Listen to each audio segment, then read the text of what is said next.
I'd like to welcome you to the memorial for World War III. Saying a few words on behalf of the departed will be... What can you say about World War III? It was World War III. And what a horrible name for SEO. I guess End War was taken already, as was World in Conflict, but you gotta come up with something better than this. This game has a hell of a backstory. It tried to poach from disgruntled Battlefield fans, but it was too hasty, and they kept releasing the game when it wasn't ready.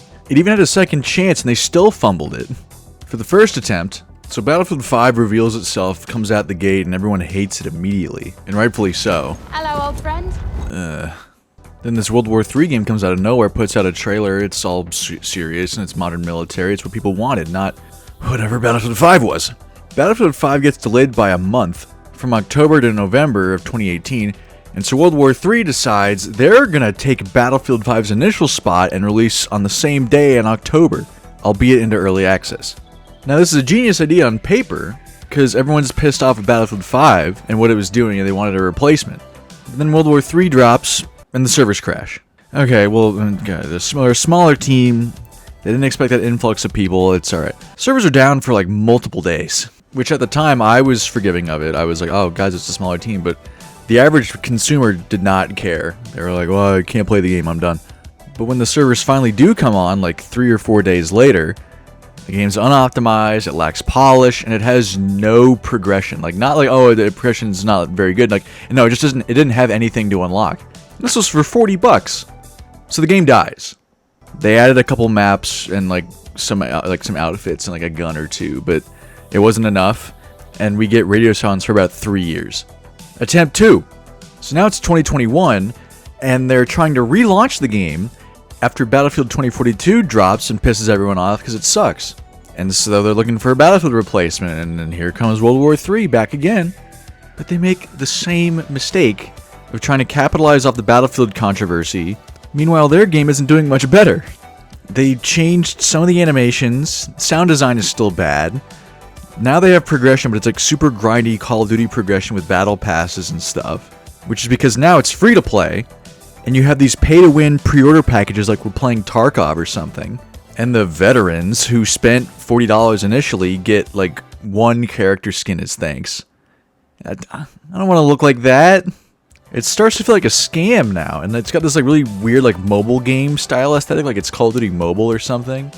They're charging $300 for one of these packs, and then it uses a third-party launcher, makes you create an account too. They have to link your Steam account to, and then they do this weird like inventory transfer system on their website to get any of the cosmetics that you bought through these pre-order packs. It's just added hassle, freaking that's already on thin ice. Like, you're not Star Citizen.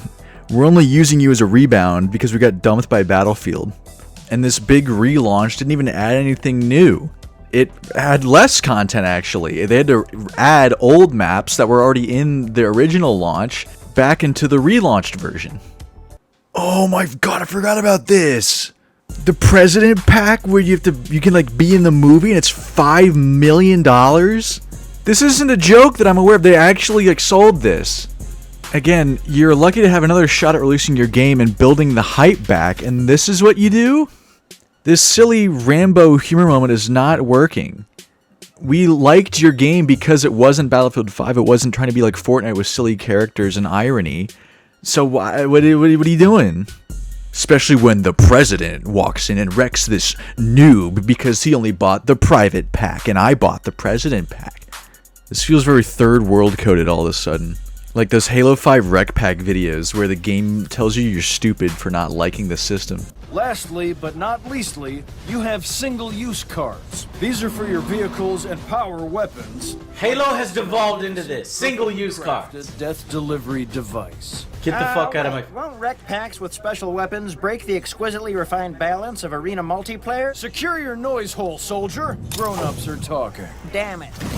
Shut the fuck up! The grown-ups are talking! If you don't like the system, you're not a grown-up! It just took too long for them to fix or refine or add anything to the game. I feel like it was just too ambitious a project for such a small like team to handle. Like Farm 51 was like 50 people, I think, and they previously only made like single-player linear games. And then halfway through development, it changes developers and publishers to two companies I've never heard of. I think Big Fry's a video on this if you want the details. It still confuses me. I don't know what the hell happened. And so here's something. There's no factions. They made the same mistake that Battlefield 2042 and Call of Duty Vanguard made. How do you not have factions and like faction-locked cosmetics in a game about a world war? Instead, everyone's running around with stupid glow sticks like they are in 2042. There's no locking of cosmetics, no locking of voice lines or vehicles. It shows East versus West on the scoreboard, but everyone in the game is speaking English. You have to go into the settings and change the voiceover language to have you be speaking English or German or whatever, and the enemy speaking Russian. But there's no faction locking to anything, so he'll be wearing like a Russian helmet, a US Army vest and UCP, Polish pants, and he's speaking with an American accent. And it's because it's free to play, and there's no real way to earn free cosmetics. It's all just buying stuff out of the store, and resorting to Twitch drops to try and look at least somewhat different. It's like that meme about Halo Infinite when that launched. Everyone was like a gray default Spartan. Now everyone's lime green in this game. What further confuses me is that they initially wanted this like Helldivers style metagame where like you choose between East or West and then you take territory on this big map. I guess we're playing PlanetSide, and then you could call in Moabs that do something. It never got implemented, and so you're gonna have a map with East or West and no factions in the multiplayer, and no classes either. You're trying to be Battlefield and there's no classes. It's just loadouts, just Call of Duty loadouts. The most team play you get and like the class icons depends on what resupply bag you have and what grenade you're using.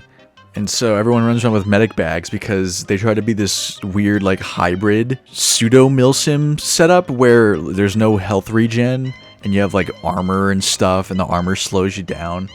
You have different armor materials, like where the armor is placed on you, and it affects the movement speed, but it's just too much extra fluff. It adds to randomness. Even with how popular Warzone is, or at least I guess it used to be, there's a reason why they don't put armor plates in normal Call of Duty multiplayer. People would throw a fit. It also has your standard Eurojank gameplay. The gunplay and movement feels stiff, but not in a good way like Bad Company 2 did. And they went overboard trying to copy the Modern Warfare 19, like, shaky, realistic weapon animations.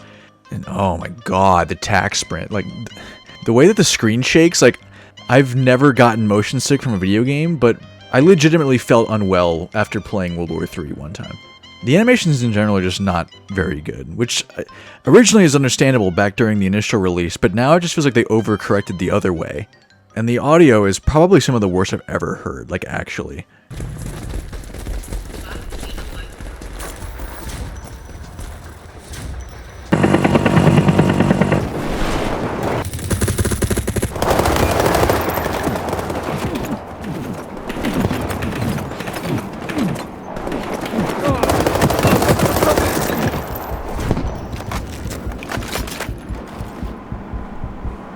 The gunshots sound awful, the explosions sound awful, the footsteps sound awful. There's barely any proper like Foley sounds, which is a shame because like some of the map ambience is actually pretty good, but like that was about it. Our unit is taking hold of objective Bravo. Enemy offensive drone spotted in your AO. But as discussed in my Forever Winter video, you gotta nail this stuff. If the act of moving and shooting in your first-person shooter game isn't satisfying enough to do it for hours on end, it's not gonna go well for you. Like Battlefield 5, for all its cosmetic problems, it was still a bloody good time to actually like sit down and play, like gameplay-wise. 2042, on the other hand, I think was a bit closer match to World War III. The maps, there weren't enough of them, and the ones that were there, I don't think were that great. Maybe it's just because they're like urban maps, but I don't know. Battlefield's had some great urban maps. And the voice acting wasn't great. Like the trailer voice actor again feels like something you'd hear from like the day before. We ignored the signs. We deceived ourselves, hoping this day would never come. Lock and load, operators. Get ready for November 10th. And the in-game voice acting wasn't very good either. Like one of my biggest pet peeves is when they make the Americans sound like the dude bro voice acting. Order now! Yo, mama! I just don't think it had very good presentation either, and the HUD I'm not a fan of. Another pet peeve of mine, I don't like big blocky fonts like this for UI. It makes it look again like a mobile game. I much prefer the original UI that they had. The game in general just lost a lot of sauce in the re-release. Like, The Berlin map, it was gray and rainy. It felt almost like apocalyptic. It felt like the end of the world, which is basically what World War III would be. You had this like droning ambience too, whereas in the full game, it's just like a nice sunny day. And they did the same thing for the Moscow map. Like, it used to be a snowstorm, but then they just made it happy fun, la la la, human smuggling, fentanyl deaths, la la la la la, la la la la la, la la la la la la. What did you do it for readability's sake? You wouldn't have to do that if you had factions that had unique uniforms and silhouettes. Along that line, this game has something that I call Tacticool Creep. I've planned to make a video on it, but it's like, just imagine like Punisher skull bumper stickers or Boogaloo boys, like the type of stuff they like, where the gun is just like festooned with nonsense to give you the ultimate advantage. I have to put every attachment on my gun so that way it's as versatile as it can possibly be. Like, you got canted sights, they're thermals. Like, how do you balance that? The parts are all skeletonized. The stupid Ronin helmet, canted foregrips. Like, I hate these on anything other than a machine gun. You can put rocket launchers on tanks, like replacing the top-mounted machine gun with a rocket launcher. It just feels like very pathetic overkill, like something you come up with in 3rd grade. Like, I'm gonna put rocket launcher bazookas on my tank, and then I'm gonna have a gun with 3 scopes on it and a big drum magazine so I can shoot forever. And then you got guys running around with their shirts off and like tank tops with like, oh, I got my big biceps. It looks so silly. And then they added this Crisis style, I guess 2042 style, like in-game attachment swapping. But it's still a bad system because you can change out like super long barrel lengths, put in an integrated suppressor, giant scope, like while you're still alive. It's like, no, you die, you go to the menu, and then you change it, and then come back. It's like, you can't do that in-game. It's a shame, too, because, like I mentioned in my Homefront video, this is like a spiritual successor to that. You've got your battle points still, where you get kills, you can call in a tank, or a drone strike, or an air strike, or something like that. Although I don't like that the helicopter's a drone, I think that's kind of weird. It did predict FPV drones, though. I got that right. And easily the best part of the game, like, I hope more games do this. I think this is an awesome feature. You can shoot out the optics, or like the glass on tanks so they can't see. And it disables 3rd person. I don't know how realistic it is. Like, can you do this with 5.56 and 7.62? I don't know. But I feel like it's a great way to balance vehicles and infantry. Like, Battlefield could do it so that way assault and support players could still have a chance to defend themselves against vehicles to a certain extent, because they don't have explosives. Or maybe War Dogs could add it. That'd be cool. But it is unfortunate what happened to World War III. I mean, they got a second chance and they still botched it. But I feel like they were just too hasty. The team clearly was not up to what a monumental task this was, and they kept trying to jump the gun and capitalize off of Battlefield flopping. But you got to make sure your game is a worthy competitor. If there's any original devs still working on it, I feel bad for them. It must suck to have to push out content for a game with less than 100 players and like make social media posts about it. I don't know. I just miss World in Conflict now, man. I want to go play that. Okay, somebody bury this.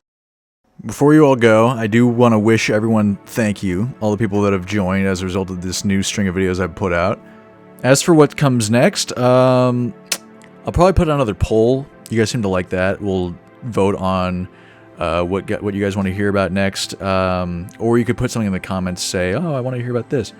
There is one series of videos I want to make called Missing in Action, where it's going to take a game and its sequel, and then it's going to take the first game and see what it did better than the sequel, and like what got left behind, you know? Like, for example, it was like Battlefield 3 to Battlefield 4. Like, what did Battlefield 3 do better than Battlefield 4? Something like that. So that'll probably be in the poll. Again, vote on it. We'll see what you guys think. Alright, now get back to work. Go do your homework. Bye.